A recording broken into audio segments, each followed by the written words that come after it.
Hello students, let's read the question. The figure obtained by joining the midpoints of the adjacent sides of a rectangle of sides 8 cm and 6 cm is option A rectangle of area 24 cm square, option B a square of area 25 cm square, option C a trapezium of area 24 cm square, and option D a rhombus of area 24 cm square. So here area हमें थोड़ा rectangle का तो मिल ही जाएगा. First of all, let's make the figure and then understand what is the key concept behind this question.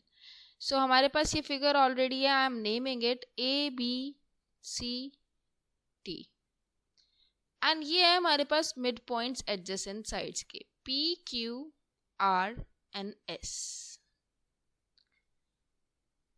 अब AB की हमें length दे रखी है 8 सेंटीमीटर्स एंड BC की हमें लेंथ दे रखी है 6 centimetre. So first of all यहाँ पर हमें ये बताना है कि एरिया क्या होगा PQRS की फिगर का, और हमारे पास ये जो फिगर है वो क्या होगा.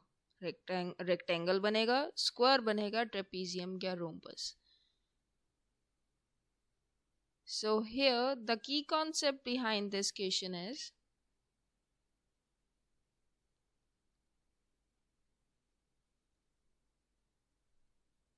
figure made by joining midpoints. अगर हमें ये पता है कि फिगर कौन सी बनेगी अगर हम मिड पॉइंट्स को ज्वाइन करते हैं किसी और फिगर के, देन हम एरिया इजीली फाइंड आउट कर सकते हैं. तो पहले देखते हैं एरिया क्या होगा. सब first of all find out the area of rectangle. Area of ABCD. Area of rectangle is length multiplied with the width. So 8 multiplied with 6, that is 48 centimeters square.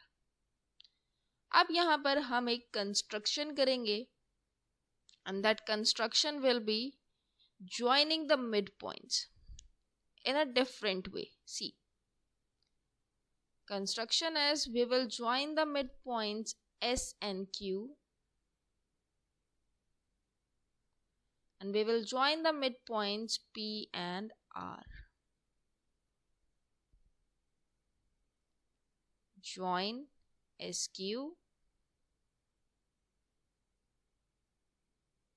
and PR.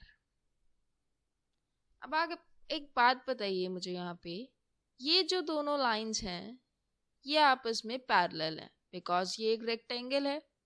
Similarly अगर इसके mid point को join करेंगे तो ये lines भी parallel हो जाएंगी. तो एट लास्ट ये सारी लाइंस पैरेलल हैं. पैरेलल अपोजिट पेयर पैरेलल है तो ये पैरेललोग्राम तो ऑलरेडी है हमारे पास. हमें ये देखना है क्या ये एक रेक्टेंगल भी बना रहा है. सी, हमारे पास हमें ये पता है that this is 4 centimetres because it's midpoint. So ये हाफ हो गया तो ये भी 4 सेंटीमीटर ही होगा. सिमिलरली अगर ये 6 है तो ऑटोमेटिकली ये भी 6 हुआ. तो हमारे पास यहाँ से हमें क्या मिला that PR is equals to 6 centimetres. Similarly हमें जो SQ मिलेगा वो होगा हमारे पास 8 centimetres.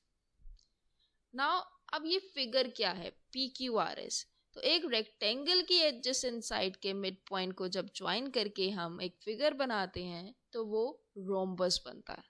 So PQRS is a rhombus. अब हमें पता है कि ये क्या है तो हम इसका एरिया इजीली निकाल सकते हैं. So area of rhombus is actually half multiplied with the diagonal. So half multiplied with the diagonal 1 times the diagonal 2. So इस rhombus के जो diagonals हैं वो है PR and QS जिसकी वैल्यू हमें पता है. So we will just put the values and we get our answer. So it will be half times 6 times 8, that is equals to 24 centimeters square. सो हमें मिला PQRS rhombus और PQRS का area 24 centimeter square. So our correct option is option D, a rhombus of area 24 centimeters square. Hope you understood it well. Thank you.